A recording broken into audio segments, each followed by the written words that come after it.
කරමු සියලු දෙනා එකට එකතු වෙලා කටයුතු කරමු මාධ්‍ය සහ ඒ වගේම දේශපාලන පක්ෂ මේ හැම කෙනෙක්ම කියලා. ඉතින් දැන් මේ වර්තමානයේ තුල මාධ්‍යට එකට එකතු වෙලා කටයුතු කිරීමට යාමේදී ඇතම් විට පේනට තියෙනවා ආණ්ඩුවට එල්ල වෙන චෝදනාවක් තියෙනවා. මාධ්‍ය මර්ධනය කරන්න උත්සාහයක් කරනවද මාධ්‍යට බලපෑම් කරන්න උත්සාහයක් කරනවද කියලා තිබුණු ප්‍රශ්න තිබෙනවා වෙන්නට පුළුවන්. වැරදි අඩුපාඩු මගහැරලා එකතු වෙන්න කියලා ඔබතුමා ආරාධනයක් කරනවා යෝජනාවක් කරනවා. ඒ අතරතුර මාධ්‍යට යම් යම් ආකාරයේ බලපෑම් මෙල්ලවීමේ තත්වයක් පාර්ලිමේන්තුවත් මේ ගැන සාකච්ඡාවට ලක් වුණා.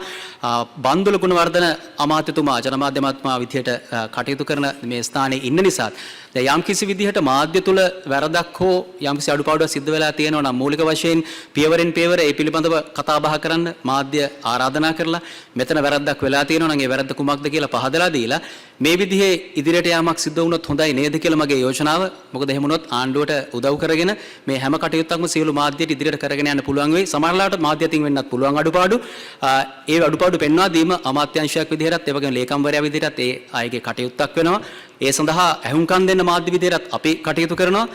නමුත් පාර්ලිමේන්තුව දක්වාම ගිහිල්ලා නැත්නම් එය නීතිමය කාර්යයක් දක්වා යන තැනට මාධ්‍ය ගෙන යාම සුදුසුද කියන අදහස මගේ තියෙනවා. සුති. මම මොනකටද මාධ්‍ය මර්ධනය කරන්නේ? මේ වැඩියෙන්ම මේකට ඔයගොල්ලෝ ගහලා තියන්නෙත් මට. මාධ්‍යයක් නැති වුණේ මටත්. වෙන කාටවත් නෙමෙයි. මාධ්‍ය සඳහා මොකද්ද ක්‍රිමිනල් අයින් කරෙත් මම. ඊළඟට තොරතුරු දැනගැනීමේ අයිතිය දුන්නෙත් මම. ස්වාධීන කොමිෂන් 3 වතාවක් පාර්ලිමේන්තුවට ගෙන ආවෙත් මම. ඉතින් මම කොහොමද මර්ධනය කරන්නේ? මේ මට බැන්න නම් ඔය පත්තරේ කරාවක මට ප්‍රශ්නයක් නැහැ.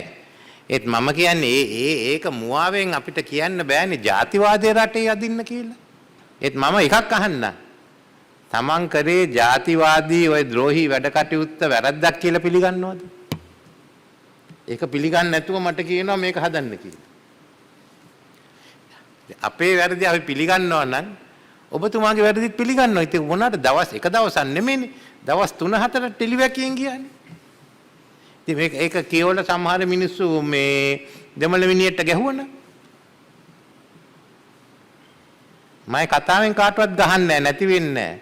ඉතින් මං හිතන්නේ ඔබතුමාලා හොඳයි අනික් මේ දෙමළ මාධ්‍යවේදීන්ක කතා කරලා ඊට පස්සේ කියන්නේ. ඒත් අද වෙනකන් සමාව ඉල්ලලා නැහැ.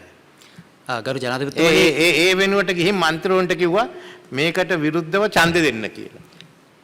අපිට ඒ තරම් බලපෑමක් කරන්න බෑ ගරු ජනාධිපතිතුමනි.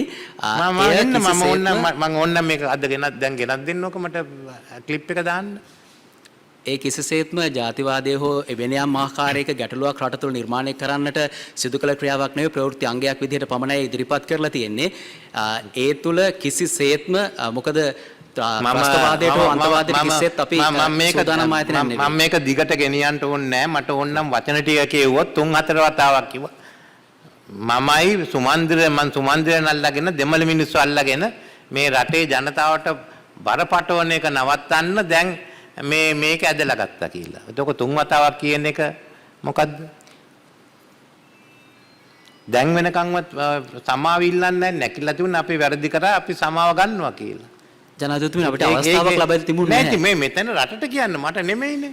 ඔයා නැකිලා කියනද ඒක වැරද්දක් කියලා. ජනාධිපතිතුමනි අපිට අවස්ථාවක් වැරද්දක් කියලා කියනවද? එහෙනම් අපි මේක